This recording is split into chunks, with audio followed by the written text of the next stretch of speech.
Kisah Para Rasul pasal 19. Ketika Apolos masih di Korintus, Paulus sudah menjelajah daerah-daerah pedalaman dan tiba di Efesus. Di situ didapatinya beberapa orang murid. Katanya kepada mereka, "Sudahkah kamu menerima Roh Kudus ketika kamu menjadi percaya?" Akan tetapi mereka menjawab dia, Belum.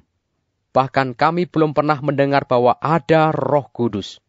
Lalu kata Paulus kepada mereka, "Kalau begitu, dengan baptisan manakah kamu telah dibaptis?" Jawab mereka, Dengan baptisan Yohanes. kata Paulus, Baptisan Yohanes adalah pembaptisan orang yang telah bertobat. Dan ia berkata kepada orang banyak bahwa mereka harus percaya kepada Dia yang datang kemudian daripadanya, yaitu Yesus. Ketika mereka mendengar hal itu, mereka memberi diri mereka dibaptis dalam nama Tuhan Yesus. Dan ketika Paulus menumpangkan tangan di atas mereka, turunlah Roh Kudus ke atas mereka, dan mulailah mereka berkata-kata dalam bahasa roh dan bernubuat. Jumlah mereka adalah kira-kira 12 orang. Selama 3 bulan, Paulus mengunjungi rumah ibadat di situ dan mengajar dengan berani. Oleh pemberitaannya, ia berusaha meyakinkan mereka tentang kerajaan Allah. Tetapi ada beberapa orang yang tegar hatinya. Mereka tidak mau diyakinkan, malahan mengumpat jalan Tuhan di depan orang banyak. Karena itu, Paulus meninggalkan mereka dan memisahkan murid-muridnya dari mereka, dan setiap hari berbicara di ruang kuliah Tiranus. Hal ini dilakukannya 2 tahun lamanya, sehingga semua penduduk Asia mendengar firman Tuhan, baik orang Yahudi maupun orang Yunani. Oleh Paulus, Allah mengadakan mujizat-mujizat yang luar biasa. Bahkan, orang membawa sabut tangan atau kain yang pernah dipakai oleh Paulus dan meletakkannya atas orang-orang sakit. Maka, lenyaplah penyakit mereka dan keluarlah roh-roh jahat.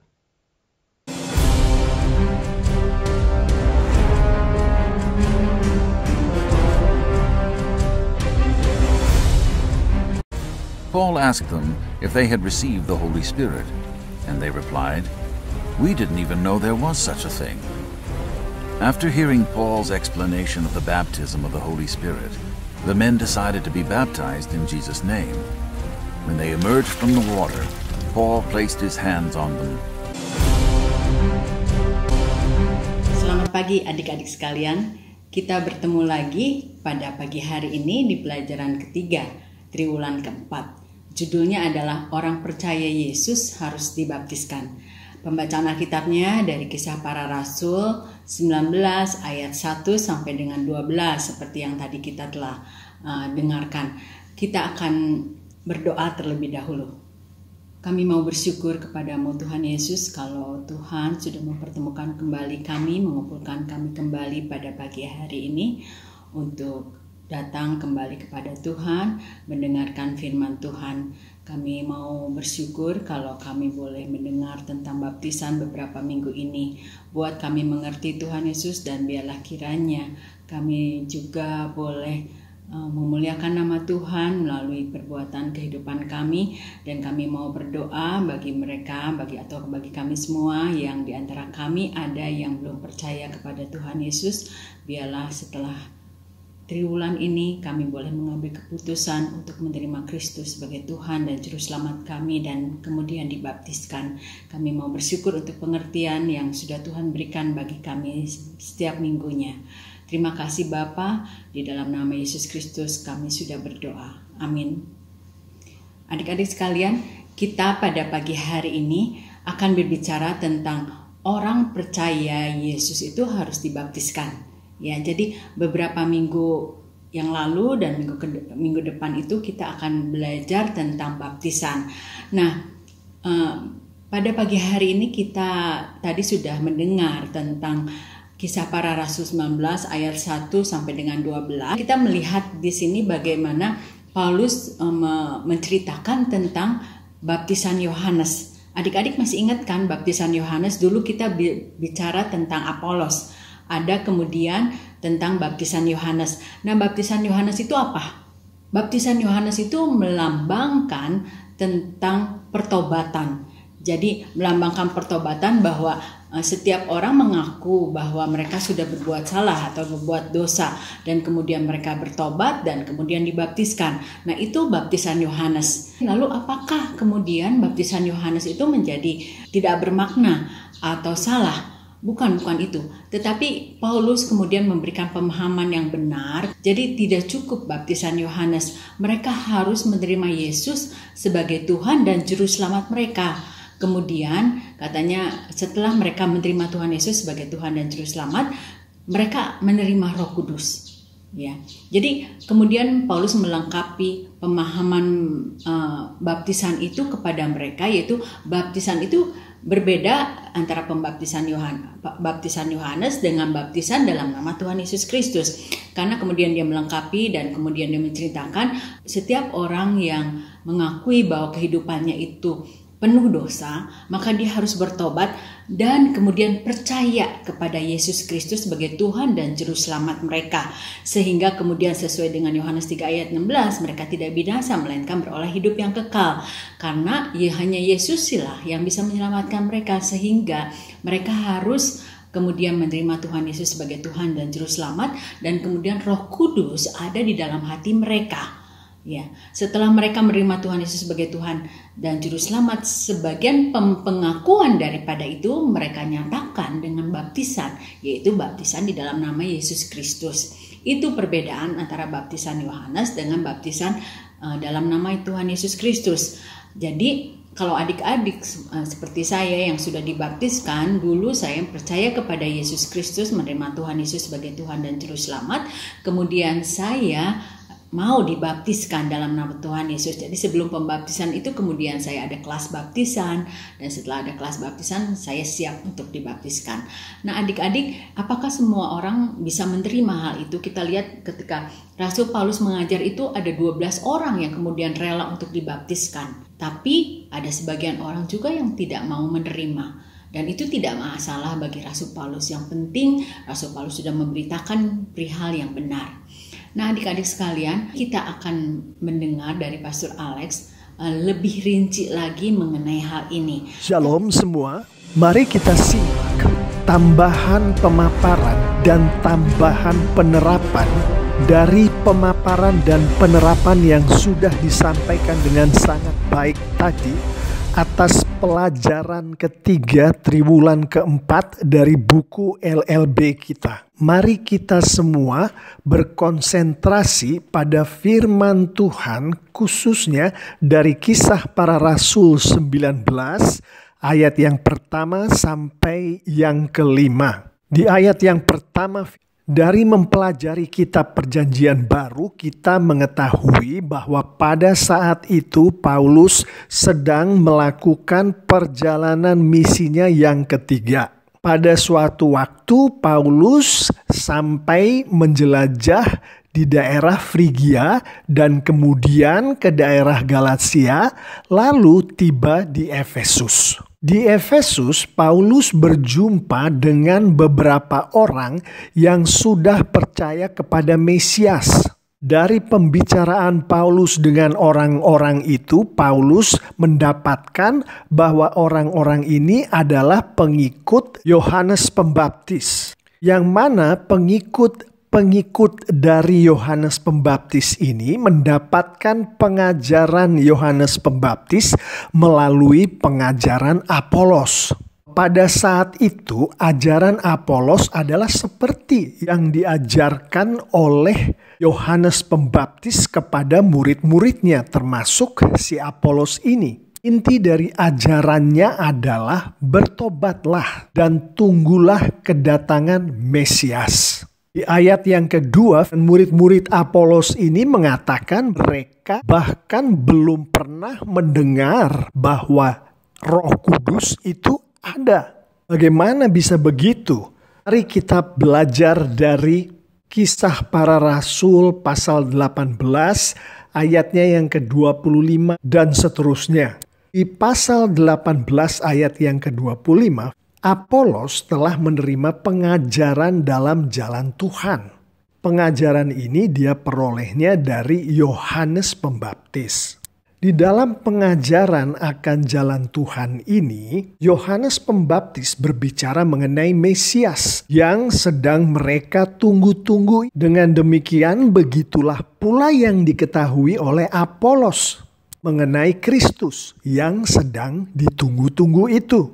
Itulah sebabnya di ayat 25 ini dikatakan bahwa yang diketahui oleh Apolos hanyalah baptisan Yohanes berdasarkan ajaran Yohanes. Pada saat Apolos datang ke Efesus, Apolos bertemu dengan dua orang murid Paulus, yaitu Priskila dan Aquila. Ini ada di ayat yang ke-26, yaitu pada saat Priskila dan Aquila mendengar apa yang disampaikan oleh Apolos di dalam pengajaran-pengajaran Apolos, maka Priskila dan Aquila menjelaskan kepada Apolos tentang Yesus si Kristus itu dengan selengkapnya. Setelah Apolos mendengarkan pengajaran akan jalan Allah selengkapnya, kemudian Apolos menyeberang ke Akhaya tanpa sempat menyampaikan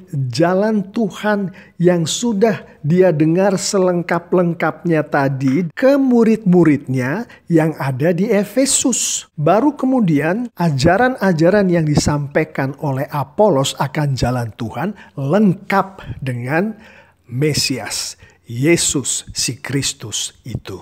Jadi tidak heranlah kalau ajaran Apolos pada saat itu tidak termasuk ajaran akan kehidupan, akan kematian, dan kebangkitan Yesus. Karena pelayanan Roh Kudus di dunia terjadi setelah Yesus kembali ke surga, yaitu setelah kebangkitannya, maka ajaran Apolos tidak termasuk pelayanan Roh Kudus. Sedangkan ajaran jalan Tuhan yang lengkap adalah pada saat seseorang percaya pada Tuhan Yesus. Seperti yang disampaikan di Roma 10 ayat 9 dan 13, yaitu jika kamu mengaku dengan mulutmu bahwa Yesus adalah Tuhan dan percaya dalam hatimu bahwa Allah telah membangkitkan Dia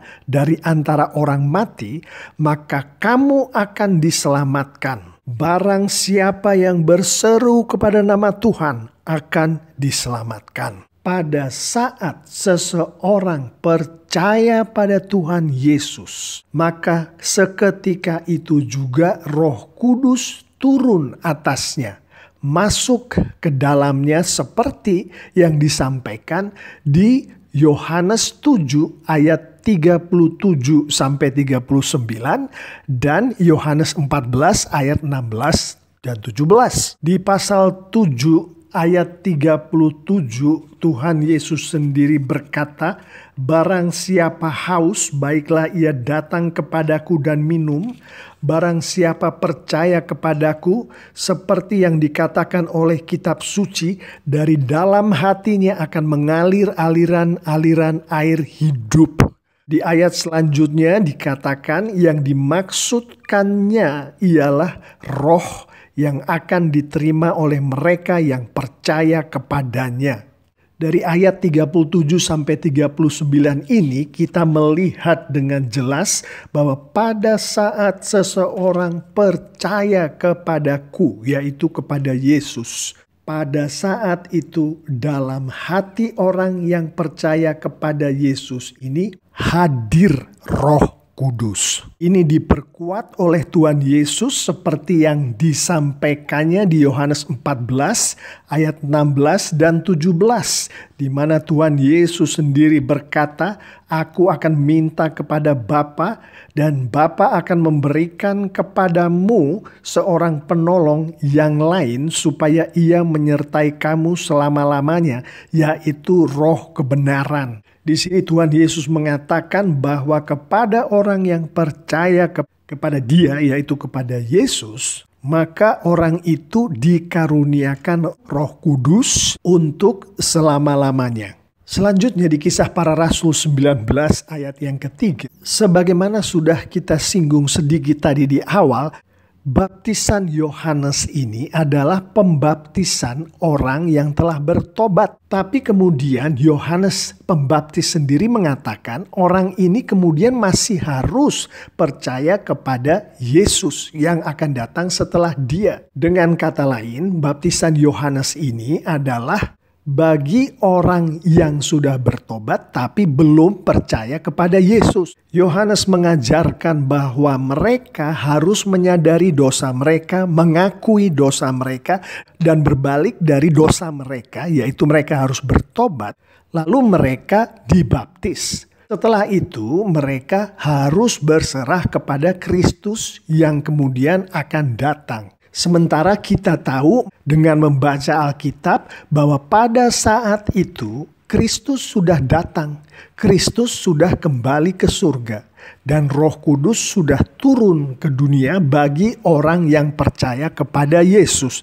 Dengan begitu kita tahu bahwa baptisan Yohanes adalah bukan baptisan orang percaya. Maksudnya percaya kepada Yesus. Selanjutnya di ayat keempat, kita bisa membayangkan, mengetahui bahwa iman atau percaya itu datangnya dari firman Tuhan, dari Alkitab atas pekerjaan Roh Kudus. Bagaimana Paulus menyampaikan akan Yesus Kristus secara lengkap kepada murid-murid Yohanes itu. Termasuk kehadiran Roh Kudus di dalam diri orang yang percaya kepada Yesus, termasuk amanat agung Tuhan Yesus. Bahkan saya mengimani Rasul Paulus menyampaikan itu kepada murid-murid Yohanes sampai mereka mengerti dengan jelas dan percaya akan Yesus Kristus, akan pekerjaan Roh Kudus. Sehingga di ayat yang kelima, firman Tuhan mengatakan ketika mereka, yaitu murid-murid Yohanes itu, mendengarkan hal itu, yaitu pengajaran akan jalan Tuhan selengkapnya yang disampaikan oleh Paulus kepada mereka, si pengikut-pengikut Yohanes tadi atau murid-murid Yohanes memberi diri mereka dibaptis dalam nama Tuhan Yesus.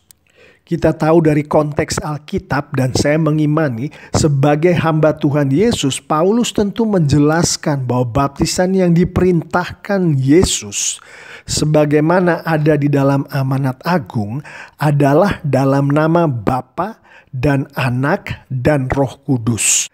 Berhubung ajaran Yohanes tidak termasuk kematian dan kebangkitan Kristus dan turunnya Roh Kudus ke dunia, maka baptisan Yohanes yang berdasarkan pengajaran Yohanes tidak seperti yang diperintahkan oleh Tuhan Yesus di amanat agungnya. Pasti murid-murid atau pengikut-pengikut Yohanes tadi mengetahui itu setelah dia mendengarkan penjelasan selengkap-lengkapnya dari Paulus tadi. Karena itulah sebagai orang yang kemudian setelah mendengarkan penjelasan Paulus percaya penuh kepada Yesus Kristus, murid-murid Yohanes tadi dengan sadar mereka tahu bahwa mereka harus taat pada amanat agung Yesus. Itulah sebabnya mereka menyerahkan diri untuk dibaptis ulang dalam hal ini sesuai dengan perintah Tuhan Yesus di amanat agung, yaitu di dalam nama Tuhan Yesus. Artinya di dalam nama Bapa, Anak, Roh Kudus. Sebagai tambahan penerapan, mari kita lihat diri kita sendiri atau bahkan teman-teman di sekitar kita yang adalah anak-anak Tuhan, yaitu orang-orang yang sudah dibaptiskan. Mungkin itu diri kita sendiri. Lalu mari kita tanyakan kepada diri kita sendiri atau kepada orang-orang yang sudah dibaptiskan itu, apakah saya atau teman-teman kita itu sudah dibaptiskan sesuai dengan amanat agung Kristus? Sebagaimana disampaikan oleh Tuhan Yesus sendiri di Matius 28, saya hanya akan ambil satu ayatnya, ayat 19. Bagian dari amanat agung Kristus ini jelas-jelas menunjukkan kepada kita semua perintah Yesus untuk satu, menjadikan seluruh bangsa murid Yesus. Artinya murid Yesus menjadikan murid Yesus yang lain, menjadikan murid Yesus yang lain, begitu seterusnya. Yang artinya gampangnya adalah semua pengikut Yesus harus menjadi murid Yesus dan menjadikan murid untuk Yesus. Dan kedua adalah membaptiskan dalam nama Bapa dan Anak dan Roh Kudus. Artinya murid Yesus harus membaptiskan murid Yesus yang lain, kemudian membaptiskan lagi murid Yesus yang lain. Artinya secara gampang adalah semua pengikut Yesus harus membaptiskan dan dibaptiskan. Pertanyaannya sekarang adalah apakah pada saat Anda dibaptiskan atau kalau Anda berkomunikasi dengan teman Anda pada saat mereka dibaptiskan, apakah mereka sudah sungguh-sungguh menerima Yesus sebagai Tuhan dan Juru Selamat mereka dan mengakui bahwa Allah sudah membangkitkan Kristus? Apakah mereka sudah percaya bahwa Roh Kudus hidup di dalam mereka? Sebagaimana disampaikan di Roma 10 ayat 9 dan 13 dan Yohanes 7 ayat 37 sampai 39 dan Yohanes 14 ayat 16 dan 17 tadi. Kedua adalah apakah Anda atau teman-teman Anda pada saat dibaptiskan, mereka dibaptiskan di dalam nama Bapa dan Anak dan Roh Kudus sebagaimana disampaikan di Matius 28 ayat 19. Jangan kaget loh, banyak orang-orang yang dibaptiskan tapi tidak dalam nama Bapa dan Anak dan Roh Kudus. Banyak itu. Kalau jawaban dari salah satu pertanyaan di atas adalah tidak, maka kalau Anda hari ini sudah betul-betul menjadi pengikut Tuhan Yesus, sebagaimana disampaikan di Roma 10 tadi, di Yohanes 7 dan 14 tadi, maka berdoalah meminta bimbingan dari Roh Kudus sehingga Anda bisa melakukan seperti yang dilakukan oleh murid-murid Yohanes di Kisah Para Rasul 19 ayat yang kelima tadi. Berkomunikasilah dengan pendeta dan guru sekolah minggu Anda. Atau kalau itu adalah mengenai teman-teman yang ada di dekat Anda pada saat Anda berinteraksi dengan mereka dan Anda dapatkan hal ini, maka ajaklah teman-teman Anda itu untuk berkomunikasi dengan pendeta atau guru sekolah minggu untuk supaya dengan bantuan doa yang Anda sampaikan kepada Tuhan akan teman-teman Anda itu, mereka akan terpanggil untuk melakukan apa yang dilakukan oleh murid-murid Yohanes Pembaptis tadi sebagaimana Kisah Para Rasul 19 ayat yang ke-5. Dengan melakukan apa yang dilakukan oleh murid-murid Yohanes tadi sebagaimana Kisah Para Rasul 19 ayat 5, kita memberikan kesaksian yang luar biasa akan siapa Yesus. Dan saya mengimani Tuhan memberkati anak-anaknya yang memberi kesaksian yang luar biasa akan Yesus dan taat akan perintah amanat agung Kristus. Amin. Kesimpulannya adalah begini. Alasan orang dibaptis adalah karena iman kepada Tuhan Yesus. Nah, iman itu kemudian dinyatakan dengan rela dibaptis dalam nama Tuhan Yesus Kristus. Jadi, pembaptisan itu juga sebagai perwujudan ketaatan yang penting atas imannya kepada Yesus Kristus. Kemudian, yang kedua, iman kepada Tuhan Yesus membuat seseorang itu menerima Roh Kudus di dalam kehidupannya, di dalam hatinya, dan Roh Kudus itu yang menolong dia untuk dalam kehidupannya dia memuliakan nama Tuhan. Nah, itu kesimpulan itu yang kita dapat di pagi hari ini. Adik-adik mengerti kan? Nah, kita akan melihat sekarang ayat hafalannya. Ayat hafalannya itu dari Kisah Para Rasul 19 ayat 5. Dikatakan mereka memberi diri mereka dibaptis dalam nama Tuhan Yesus. Pendek bukan? Jadi tolong hafalkan ini. Dan kita akan menutup sekolah minggu kita pada pagi hari ini. Kita akan berdoa bersama-sama. Tuhan Yesus, terima kasih karena kami boleh melalui pelajaran ini, kami boleh mengerti betapa pentingnya kami menerima Tuhan Yesus sebagai Tuhan dan Juru Selamat kami, supaya Roh Kudus ada di dalam hati kami, dan betapa pentingnya baptisan itu dalam kehidupan kami. Bapa, kami tahu bahwa pelajaran ini akan disudahi, tetapi Tuhan Yesus akan melalui Roh Kudus akan mengingatkan kami terus-menerus dan menolong kami untuk mengingat pelajaran demi pelajaran dalam hidup kami. Pimpin sisa hari ini, pimpin minggu depan, supaya kami bisa melakukan kebenaran dalam hidup kami dan kami bertemu lagi di dalam sekolah minggu yang akan datang. Terima kasih Tuhan Yesus untuk kebaikan Tuhan dalam hidup kami. Di dalam nama Yesus Kristus kami berdoa. Amin. Selamat pagi adik-adik, sampai berjumpa minggu depan.